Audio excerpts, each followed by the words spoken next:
안녕하십니까, 박병욱입니다. 오랜만에 김대중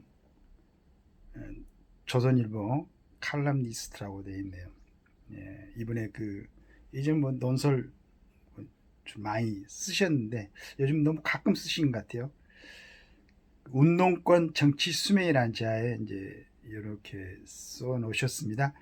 5.16 군부가 이승만 시대 끝냈고 민주화가 군사 정권 막았지만 이후 운동권 세력의 좌파 정치 이제 그 기능 수명 다해 4월 10일 총선의 의미는 한 시대의 청산에 있다. 한동훈 취임사엔 시대적 당위 이런 이제 내용이 이제 들어있는 것 같습니다. 2024년 세계는 전쟁 2개와 50여 국의 선거로 갈등의 몸살을 앓는다.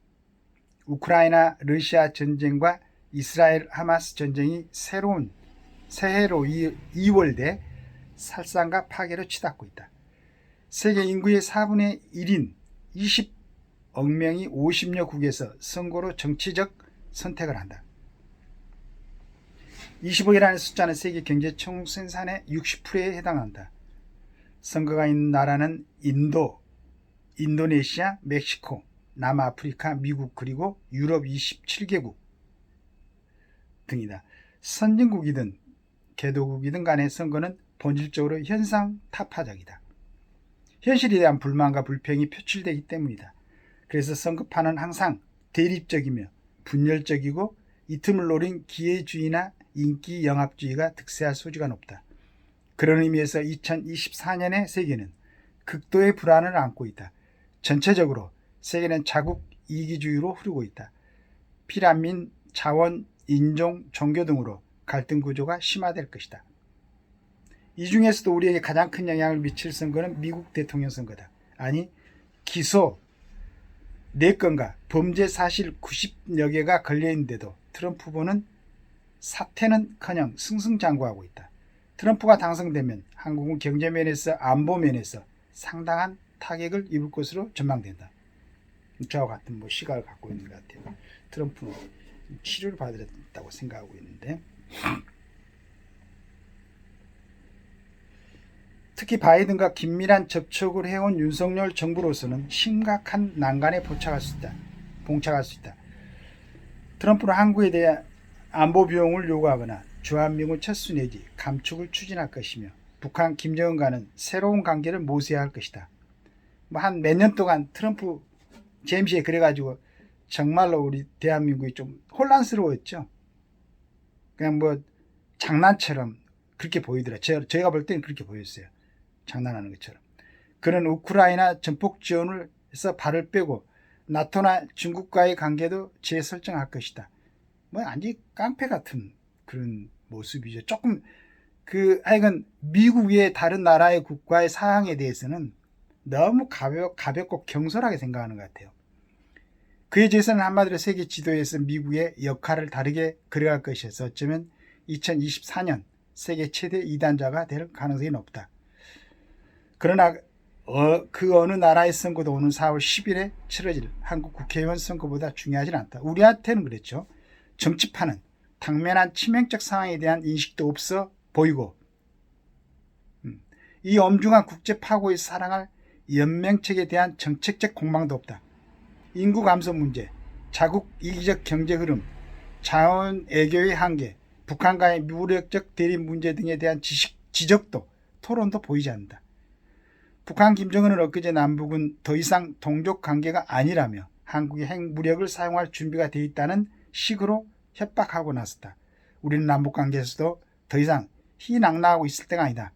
그럼에도 오로지 초점은 대통령 부인에 대한 특검이고 공천 여부고 비대위 구성이고 정객들의 이합 집산이다.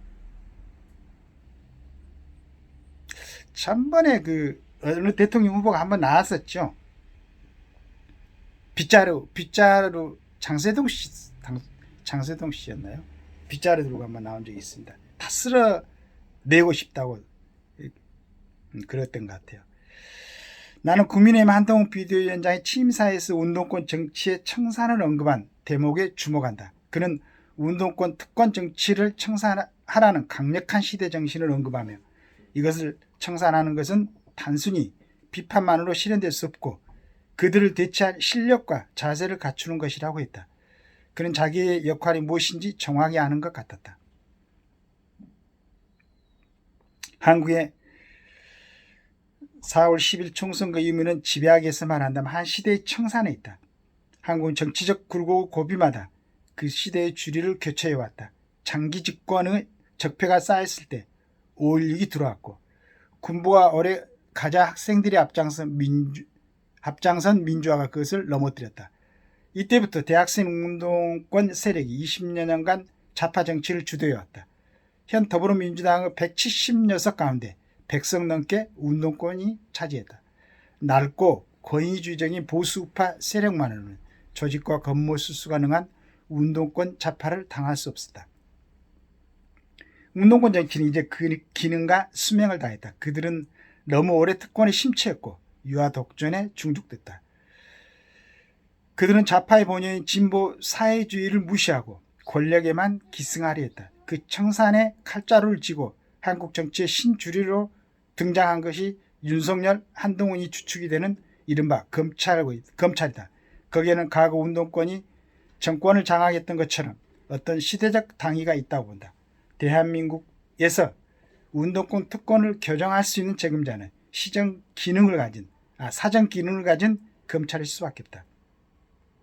정확히 보신 것 같아요. 우리 김대중 씨가. 운동권과 검찰 대립의 승자는 검찰일 수밖에 없다.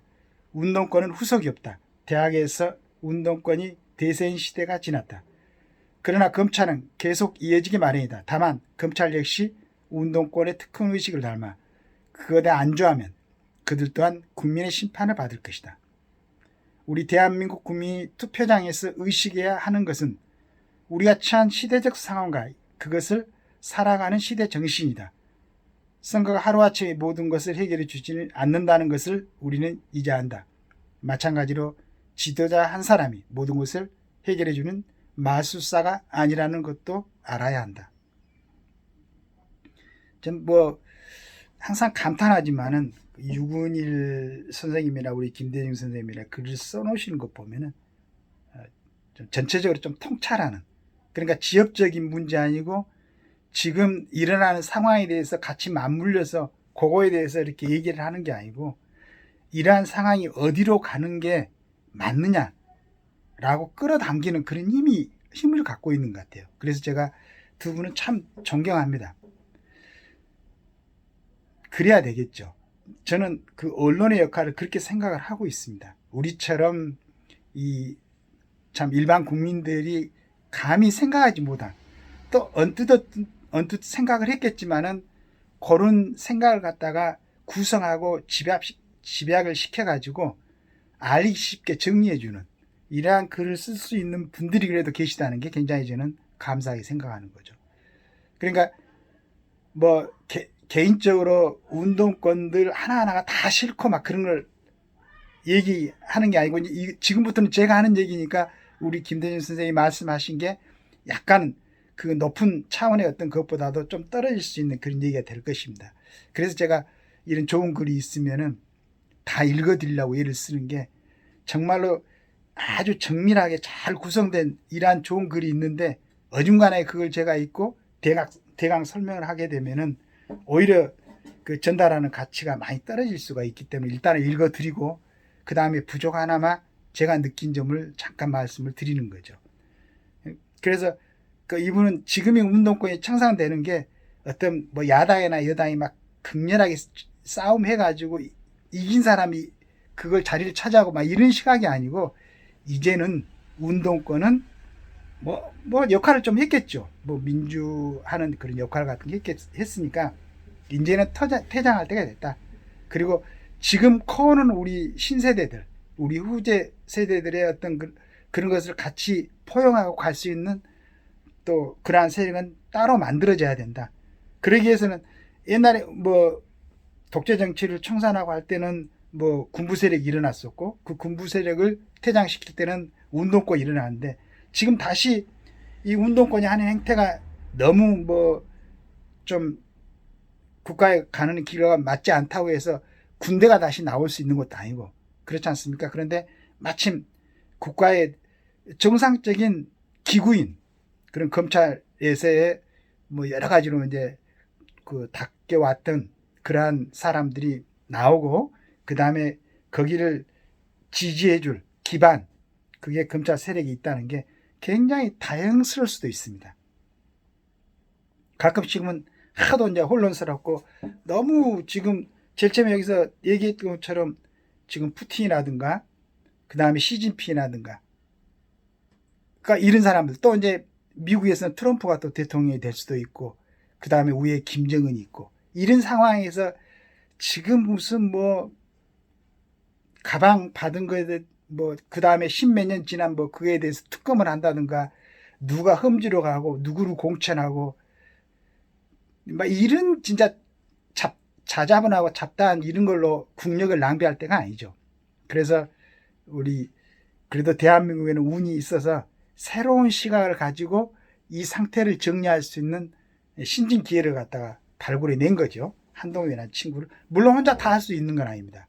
자, 일단은 이제 기치를 내 걸었으니까 여기에서 우리 더불어민주당이나 정의당에서도 이처럼 기존에 갖고 있는, 그러니까 한동훈이가 지금 외치고 있는 것은 국민의힘이 가졌던 그 어떤 그 문제성을 갖다 다 이제 깨고 나온 거죠. 그러면 더불어민주당이나 정의당에서도 새로운 사람들이 향후 우리 대한민국을 좀 더 발전시키고 국가를 좀 안전하게 이끌어갈 수 있고 국민들에게 봉사할 수 있는 그런 이제 사람들을, 새로운 사람들을 발굴해내는 그런 역할을 해야 될 것입니다. 만약에 이 시점에서 거기에 동참하지 않고 그대로 뭐 그 운동권 사람들이라든가 또 뭐 국회 안에서 중요한 뭐 회의하는데 다른 짓을 하는 사람들이라든가, 그냥 청년 시절에 그 운동할 때 했던 그런 단어들을 갖다가 국회 안에서나 대국민을 향해서도